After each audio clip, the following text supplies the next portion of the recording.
Hello dear students, आज का हमारा टॉपिक है इलेक्ट्रोस्टैटिक स्क्रीनिंग। तो इस इलेक्ट्रोस्टैटिक स्क्रीनिंग को डिस्कस करने से पहले छोटा सा एक ब्रीफ में हम बता देते हैं स्क्रीनिंग होता क्या है। जैसे स्क्रीनिंग के कारण से हमको ये पता है कि कंडक्टर के अंदर जो इलेक्ट्रिक फील्ड की वैल्यू होती है वो ज़ीरो होती है, यानी एक टाइप का जो चार्ज है वो बाकी चार्जेस के कारण स्क्रीन हो जाता है, ढक जाता है, उसके ऊपर एक लेयर फॉर्मेशन हो जाता है। तो ये कहलाता है स्क्रीनिंग आपका।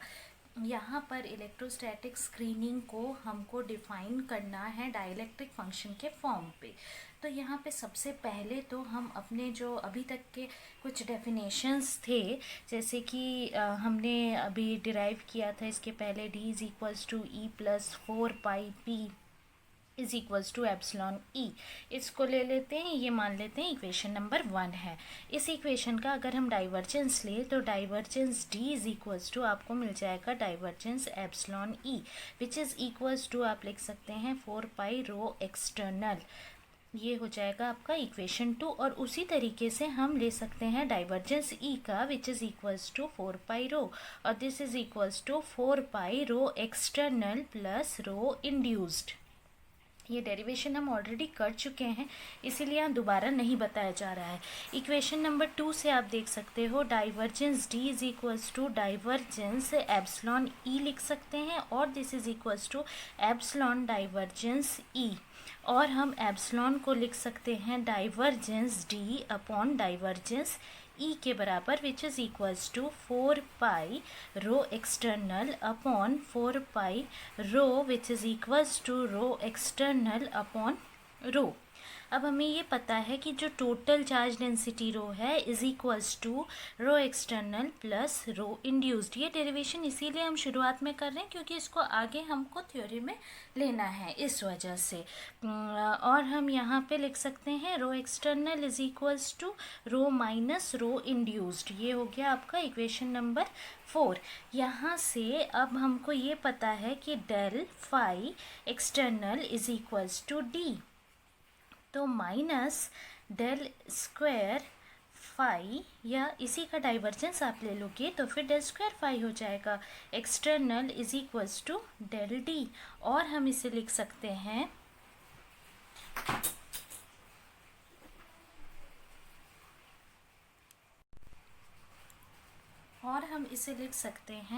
Del square phi external minus del square phi external is equals to 4π external. तो del square phi external is equals to हो गया आपका, या फिर ये माइनस को यहाँ से हटा करके हम लिख सकते हैं del square phi external is equals to minus 4π external. ये हो गया इक्वेशन नंबर 5 आपका। तो यहाँ से हम ये भी लिख सकते हैं कि del D is equals to del square phi external, ये भी लिख सकते हैं। इसी तरीके से हमको निकालना होगा अगला जो ई के लिए, जैसे हमने डी के लिए निकाला है, सिमिलरली हम किसके लिए निकालेंगे, ई के लिए। तो minus del phi is equals to E, जैसे minus del phi external is equals to D था, वैसे ही del phi external is equals to E. तो minus del square phi is equals to del E हो जाएगा, और minus del square phi is equals to 4π हो जाएगा, और del E is equals to, directly लिखिए, plus del square phi is equals to minus 4π। ये आ जाएगा। अब यहाँ पे ये एक और इक्वेशन है 5a, दे देते हैं इसका नाम, और इसको दे देते हैं 6। तो 5a और 6, ये जो दो इक्वेशन हमको अभी मिले हैं, ये दो इक्वेशन से डाइवर्जेंस आप लिख सकते हो divergence D upon divergence E की वैल्यू को। तो divergence D upon divergence E is equals to del square phi external upon del square phi. So this is equals to 4π external upon 4π external upon is equals to epsilon. तो और rho external upon rho is equals to rho minus rho induced, शुरू में ही हमने लिखा था upon rho, और this is equals to 1 minus rho induced upon रो। ये इक्वेशन आपको मिल गया, और यही इक्वेशन जो है इसका हम यूज़ करेंगे जब हम इस इलेक्ट्रोस्टैटिक स्क्रीनिंग के लिए फॉर्मूला डिराइव करेंगे। तो इस इक्वेशन को हमको ध्यान में रखना है, और अब हम डिस्कस करते हैं कि किस तरीके से इलेक्ट्रोस्टैटिक स्क्रीनिंग होती है। हमने पहले ही कहा है कि प्लाज्मा जो है वो एक आयनाइज्ड गैस है, तो इसमें आयंस भी हैं, और आयनाइज्ड गैस कह रहे हैं तो मान लेते हैं इलेक्ट्रॉन का गैस है। तो यहाँ पर अगर आप ऐसा मान के चलें कि इलेक्ट्रिक फील्ड है पॉजिटिव चार्ज का, और वो किसी इलेक्ट्रॉन गैस में उसको एम्बेड कर दिया गया है, एक इलेक्ट्रॉन का गैस है, पॉजिटिव चार्ज की फील्ड को इसमें घुसा दिया गया है। तो इसमें जब घुसा दिया गया है तो इसकी जो पॉजिटिव चार्ज की जो इलेक्ट्रिक फील्ड की वैल्यू होगी वो कम होते जाएगी जैसे जैसे आर की वैल्यू बढ़ती चली जाएगी। क्यों? क्योंकि जो इलेक्ट्रॉन गैस है वो इसके आसपास पूरे इकट्ठा हो जाएंगे और इसको स्क्रीन कर देंगे पूरी तरह से। तो जो स्टैटिक स्क्रीनिंग है उसको तो हम डिफाइन कर सकते हैं डाइलेक्ट्रिक कांस्टेंट या डाइलेक्ट्रिक फंक्शन एप्सिलॉन ज़ीरो के, जिसमें कि वेव वेक्टर का डिपेंडेंस दिखा सकते हैं। यहाँ पे कंसीडर कर रहे हैं हम इलेक्ट्रॉन का रिस्पॉन्स कि बाहर से हम फील्ड लगाते हैं तो होता क्या है। तो उसके लिए सबसे पहले हम यूनिफॉर्म गैस ऑफ इलेक्ट्रॉन लेते हैं।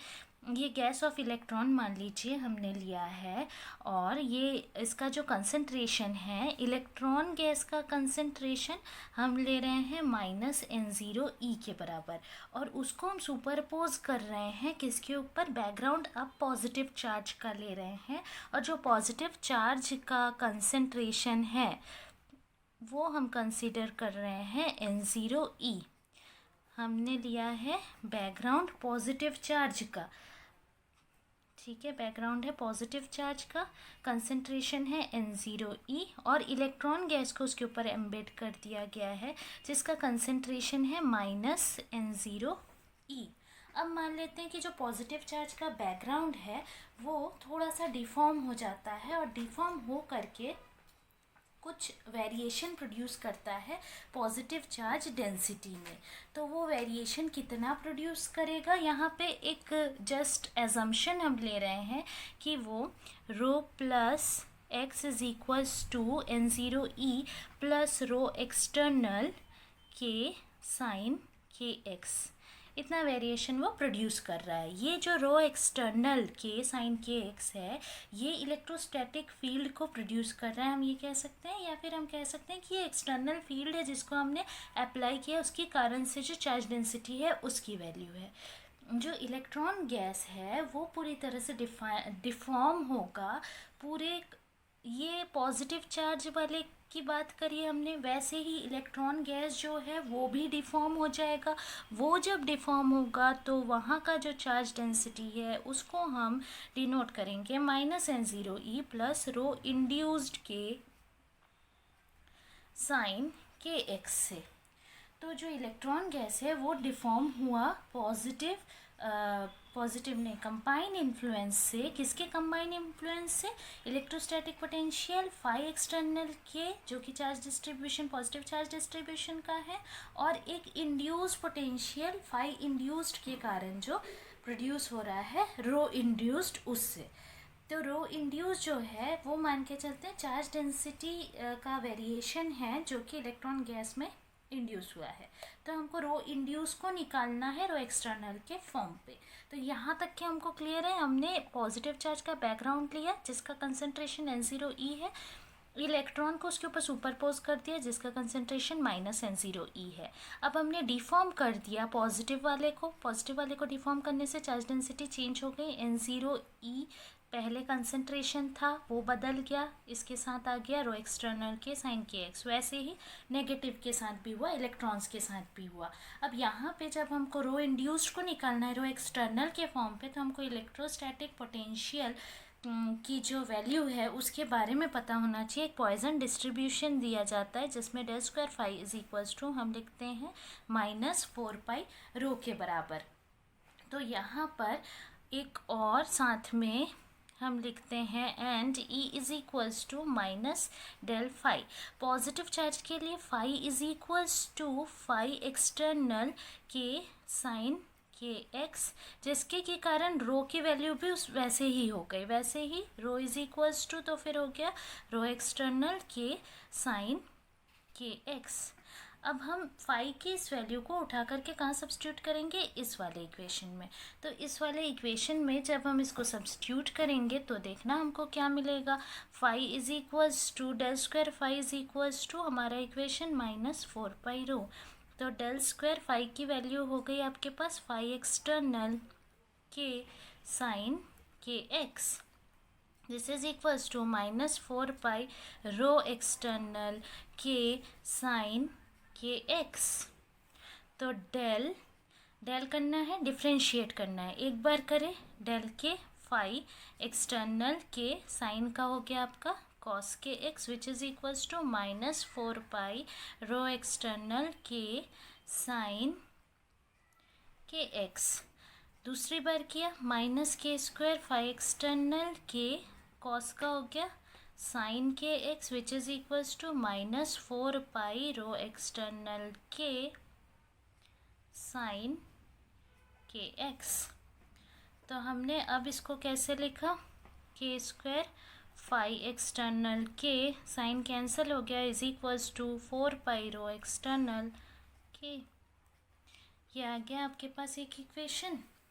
अब एम्पलीट्यूड जो है टोटल इलेक्ट्रोस्टैटिक पोटेंशियल का, टोटल इलेक्ट्रोस्टैटिक पोटेंशियल का एम्पलीट्यूड हम फाई से डिनोट कर रहे हैं। Phi k is equals to phi external plus phi induce हो जाएगा पॉजिटिव और नेगेटिव चार्ज डिस्ट्रीब्यूशन के लिए, और वो रिलेटेड होगा रो से। कैसे, रो भी जो है रो के हम ऑलरेडी एक बार लिख भी चुके हैं, rho external plus rho induced Poisson equation से। तो जैसे अभी इक्वेशन नंबर मान लेते हैं, ये वाला जो इक्वेशन है इसको हम ए नाम दे देते हैं। अभी इक्वेशन नंबर ए में जैसे हमने किया है वैसे ही k² हमने क्या निकाला है, अभी इक्वेशन नंबर ए में k² की वैल्यू को निकाला है हमने 4 पाई रो के बराबर।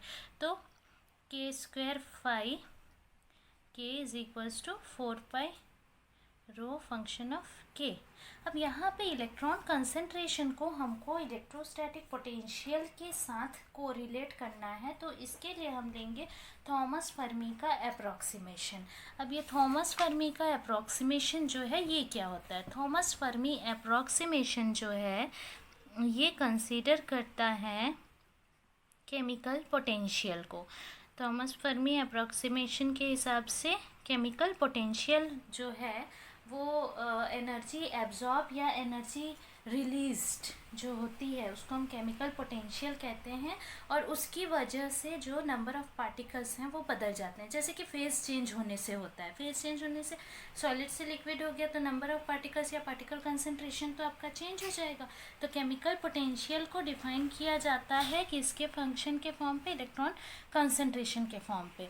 अब कोई रीजन है जहाँ पर आपका इलेक्ट्रोस्टैटिक जो कंट्रीब्यूशन है केमिकल पोटेंशियल को जो कंट्रीब्यूट करता है, इलेक्ट्रोस्टैटिक कंट्रीब्यूशन केमिकल पोटेंशियल को electrostatic contribution mu is equals to epsilon F at 0 is equals to h² upon 2m 3 पाई² n0।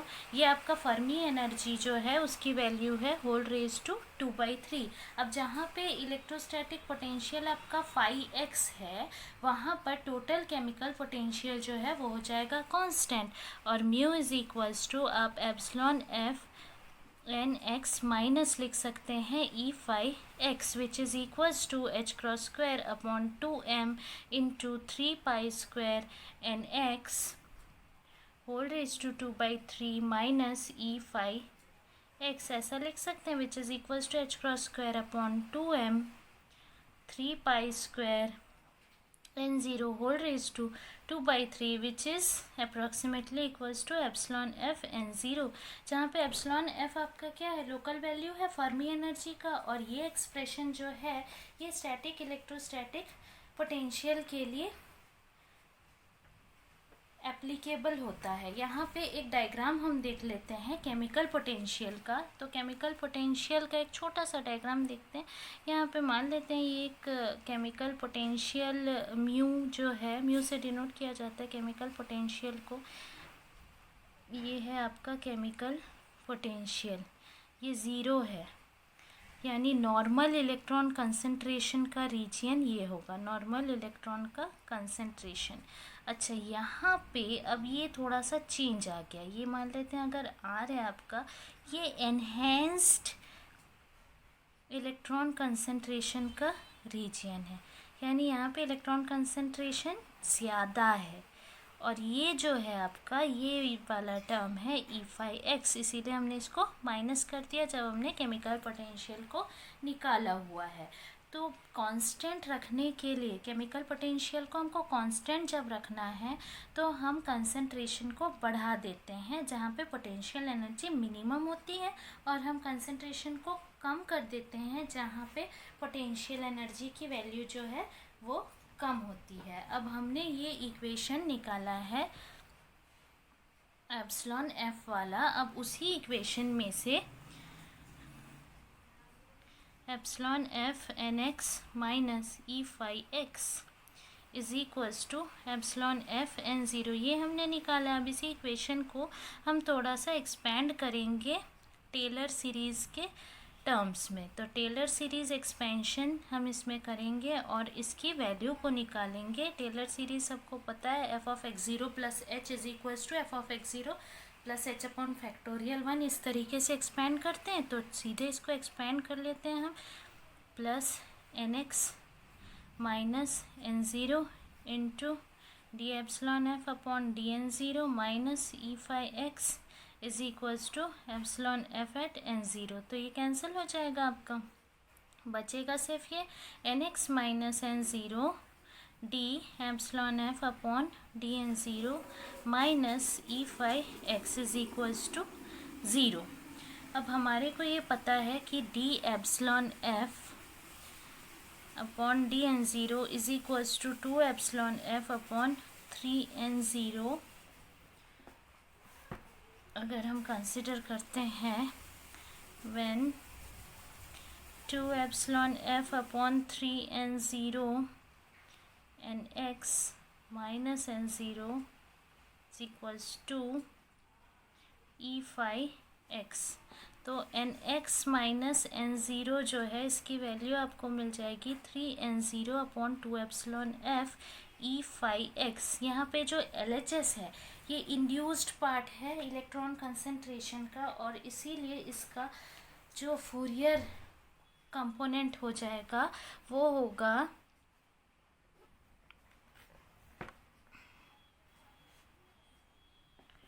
Row induced k is equals to minus nx minus n0 into E। So this is equals to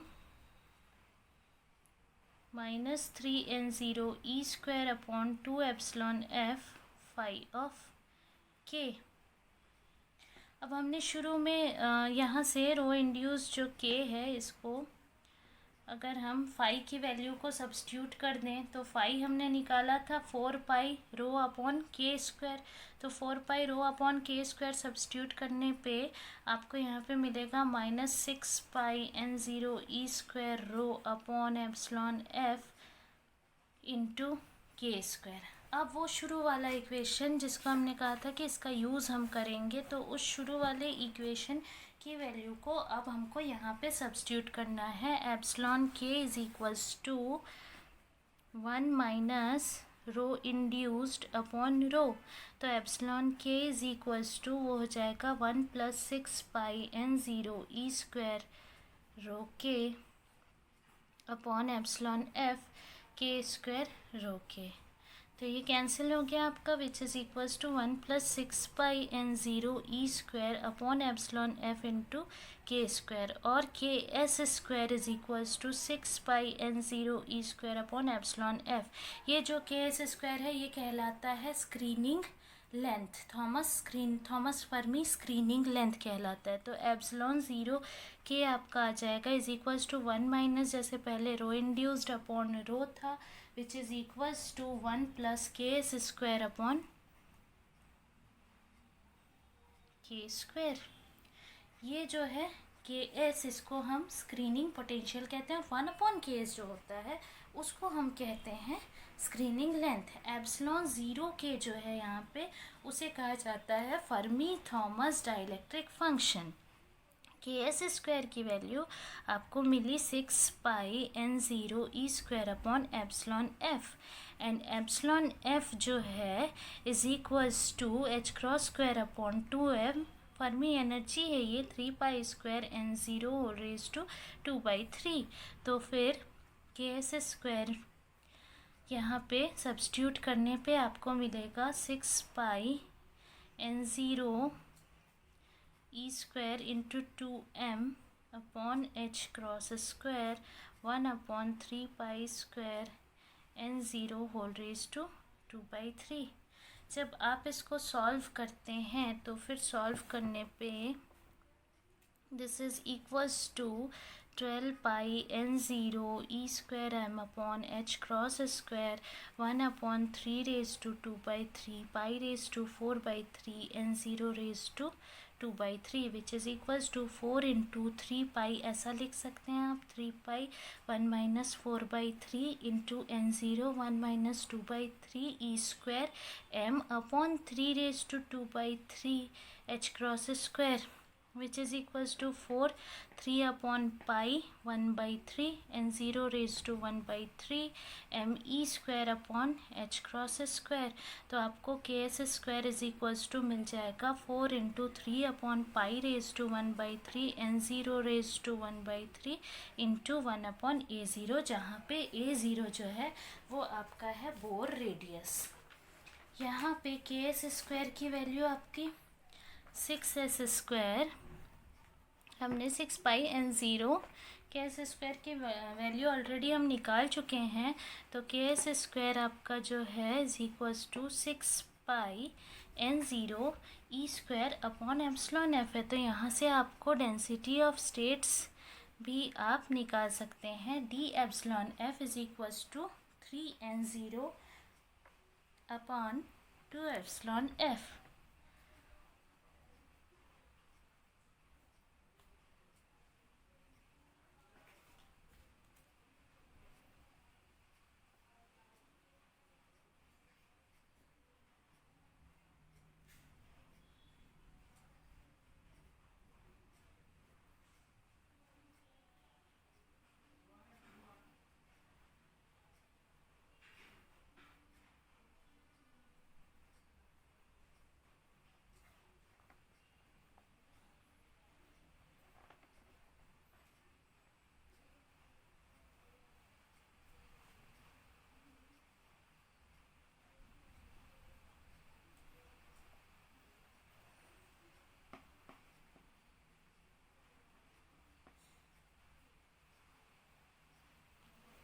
यहाँ पे ये value आपको मिल जाएगी।